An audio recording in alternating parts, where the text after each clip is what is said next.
ఓం శ్రీ మహాగణపతే నమః. ఓం శ్రీ విఘ్నేశ్వరాయ నమః. ఓం నమ శివాయ. జై శాకాహార జగత్, జై ధ్యాన జగత్, జై పిరమిడ్ జగత్, జై ఆరోగ్య జగత్. ఈ అవకాశం ఇచ్చిన పిఎస్ఎస్ఎంకి, పిఎంసికి, పితామహ బ్రహ్మర్షి పత్రిజీ గారికి, సదానంద యోగికి, బుద్ధుడి గారికి ఉదయాత్మక కృతజ్ఞతలు. ఇప్పుడు నేను చెప్పబోయే సందేశం ఏంటంటే, ముందుగా నా పేరు డాక్టర్ సురేష్ ఖమ్మం. డాక్టర్గా పరాభవ నామ సంవత్సరం అనేది ఏంటనేది ఒకసారి మీకు తెలియజేస్తాను. మనం అందరం కూడా ప్రతి సంవత్సరం ఉగాది జరుపుకుంటాం, కానీ ప్రతి సంవత్సరానికి ఒక పేరు వస్తుంది.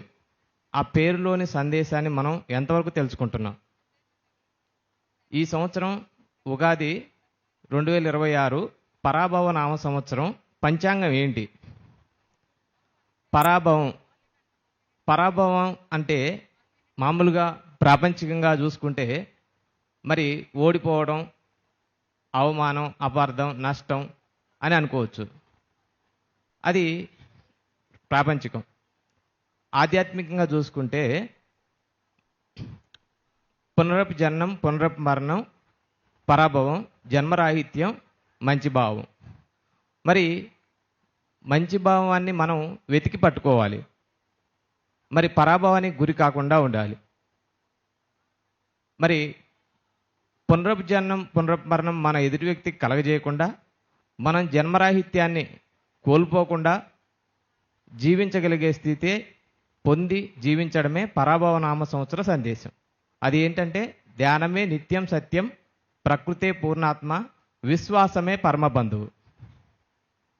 ఇక్కడ మనము మంచి భావం ఉండేది ఎల్లప్పుడూ ఎక్కడయ్యా అంటే ప్రకృతిలో.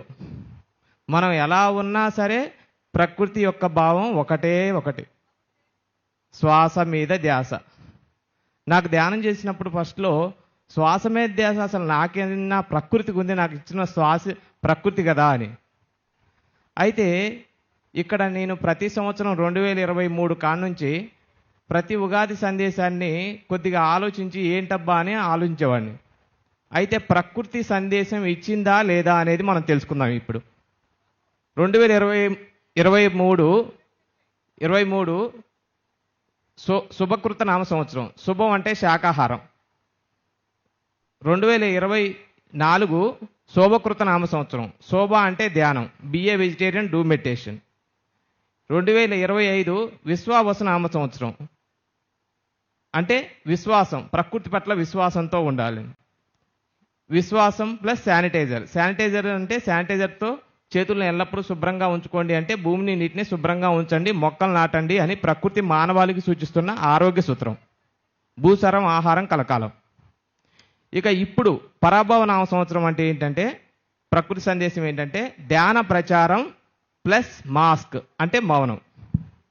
ఇక్కడ మనం ధ్యాన ప్రచారం చేయకపోతే ధ్యానం తెలుసుకోవాల్సిన వాళ్ళు తెలుసుకోలేరు. కాబట్టి మనము ధ్యాన ప్రచారం చేయబోతే అదే మనకి పరాభవం.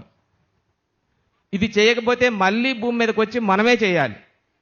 కాబట్టి పరాభవానికి గురి కాకుండా ఉండాలి అంటే ధ్యాన ప్రచారం చేయాలి. ఈ సంవత్సరము యొక్క సందేశం. Thank you.